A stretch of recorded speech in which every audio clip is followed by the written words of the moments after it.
Second year physics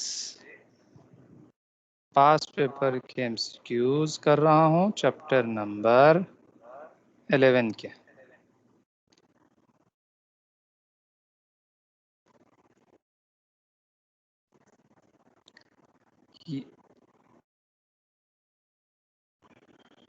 The kinetic energy per mole of a gas is, ये 2011, 13, 15, 19, 18 में आया हुआ, बहुत दफ़ा रिपीट हो चुका। काइनेटिक एनर्जी पर मोल, एक मोल गैस की काइनेटिक एनर्जी, इसका आंसर है 3/2 RT।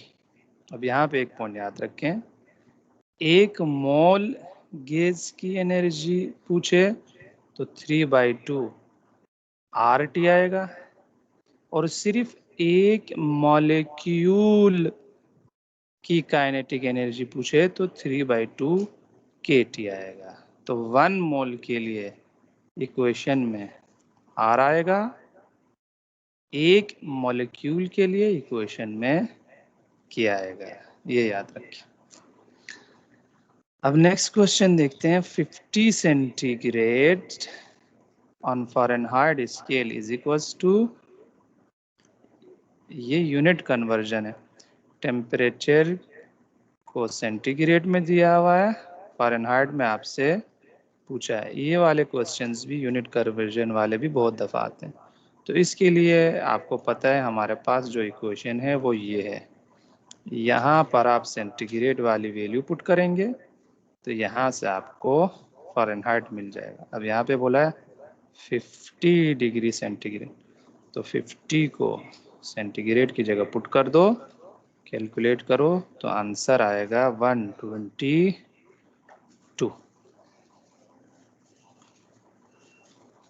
अब यूनिट कन्वर्जन का एक और क्वेश्चन भी है, ये थोड़ा टेक्निकल है।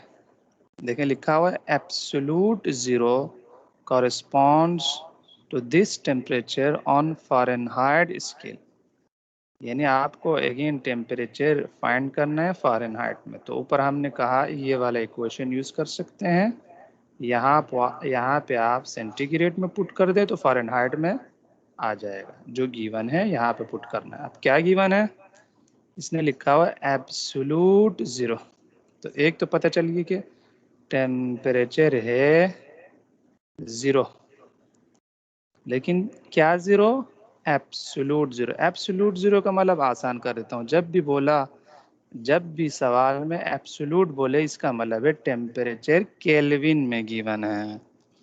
बस ये पॉइंट है जो कि आपको समझना है।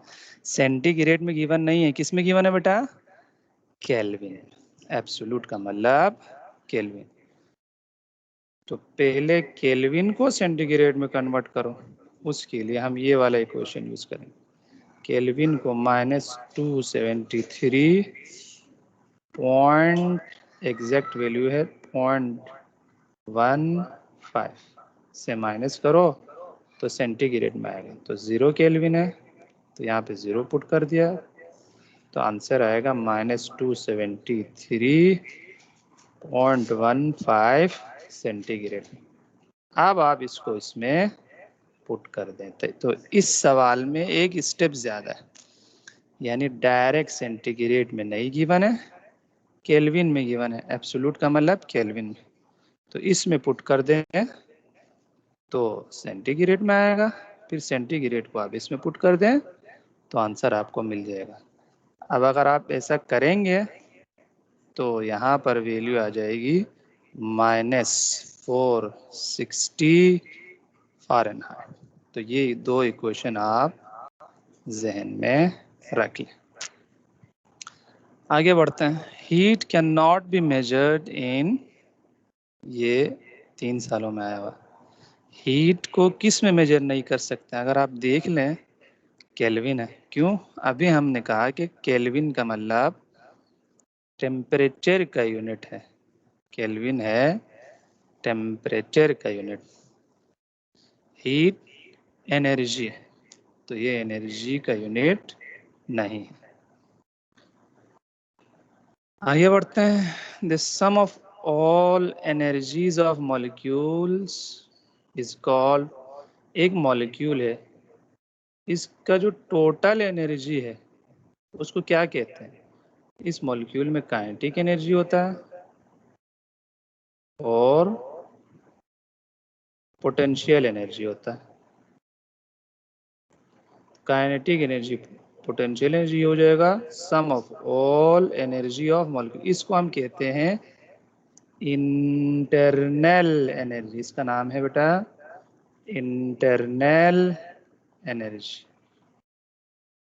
इसका जो एग्जैक्ट नाम है वो है इंटरनल एनर्जी। लेकिन आप ऑप्शन में देखें कहीं भी इंटरनल एनर्जी नहीं लिखा हुआ। इसका दूसरा नाम हम इसको हीट के बराबर भी ले सकते हैं, क्योंकि जितना आप हीट देंगे तो मॉलिक्यूल्स के टोटल एनर्जी में इजाफा होगा। तो हम हीट एनर्जी नाम देते हैं इसको। ठीक है बेटा, आगे बढ़ते हैं। The average internal energy of an ideal gas is, again internal energy की बात की। अभी मैंने बोला इंटरनल एनर्जी या हीट एनर्जी भी कह सकते हैं। इंटरनल एनर्जी बराबर है kinetic energy plus potential energy. ठीक, इस वर्ड का मतलब ये है, इंटरनल एनर्जी का मतलब kinetic energy plus potential energy, total energy of molecule. अब इसने बोला आइडियल गेज है। आइडियल गेज वो गेज है जिसमें पोटेंशियल एनर्जी 0 होता है। तो फिर आइडियल बोला है तो ये इक्वेशन इसमें कन्वर्ट हो जाएगा, यानी internal energy is equals to kinetic energy हो जाएगा। तो इस वर्ड से ये समझ में आ गया। अब एक और वर्ड भी है, एवरेज इंटरनल एनर्जी, यानी इंटरनल एनर्जी एवरेज, तो फिर हो जाएगा is equals to kinetic energy average. तो आंसर में आना चाहिए काइनेटिक एनर्जी एवरेज के बराबर है। तो कहीं पे भी आपको काइनेटिक एनर्जी एवरेज नज़र नहीं आ रहा, तो मज़ीद इस इक्वेशन को आप खोलना पड़ेगा। अब काइनेटिक एनर्जी एवरेज किसके बराबर है? अगर आपको याद हो, एक डेरिवेशन किया था हमने on the basis of kinetic molecular theory.